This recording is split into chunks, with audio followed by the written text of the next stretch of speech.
まおこチャンネルオリジナル物語魔女孫マルル。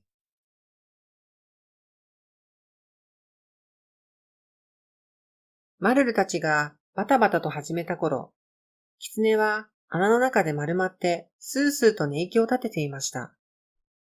狐は寝返りをして自分のふわふわとした尻尾を抱えると、キュンと喉を鳴らして尻尾の中に顔をうずめました。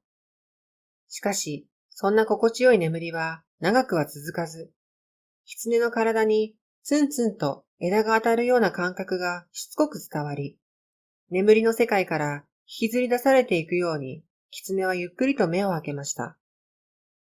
痛いなぁ。一体何が当たってるんだ？狐は大きくあくびをすると、穴の入り口を見ました。しかし、自分の尻尾でほとんど見えません。ツンツンとした小さな痛みは未だに続いていたので、仕方がなく、狐は体を起こしました。やっと起きたのね。聞き慣れた声が穴の中に響きました。狐は眠たい目をこすって声のする方へ目をやりました。なんだ、キツツキさんじゃないか。一体ここで何をしているの？見てわかると思うけど、僕は気持ちよく眠っていたんだ。何度もしつこく木でつっつくなんてひどいや。狐はふてくされて言いました。木でつっついてなんていないわよ。くちばしでつっついていたの。キツツキはそう言うと、翼の後ろから封筒を取り出して狐に渡しました。何それ？狐はまだ眠たくて頭がしっかりとしていないのか、封筒を見ても何の反応もありません。そこでキツツキは封筒を諦めてトミーの紅葉した赤い葉を見せました。これなんだかわかる？葉っぱじゃないの？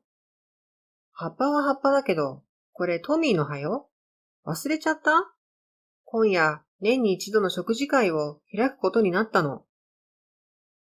狐は食事会の話を聞くなり、目をパッチリと開いて、トミーの葉をしっかりと見つめました。それから鼻を近づけて、くんくんと匂いを嗅いで、嬉しそうに尻尾を振りました。今夜、食事会をするんだね。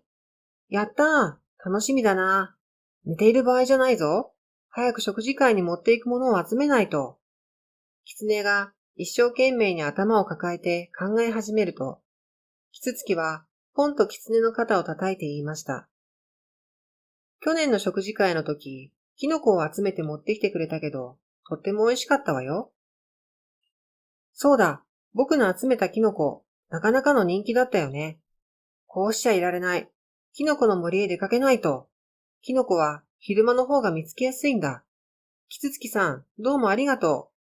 狐は早速キノコを入れるカゴを用意すると、穴の中から外へ出ました。いえいえ、それじゃあ私はまだ招待状を届けないといけないから、また夜に会いましょう。キツツキは狐に手を振ると、再び広い空へと飛んでいきました。残った狐はキツツキを見送ると、大きく深呼吸をしました。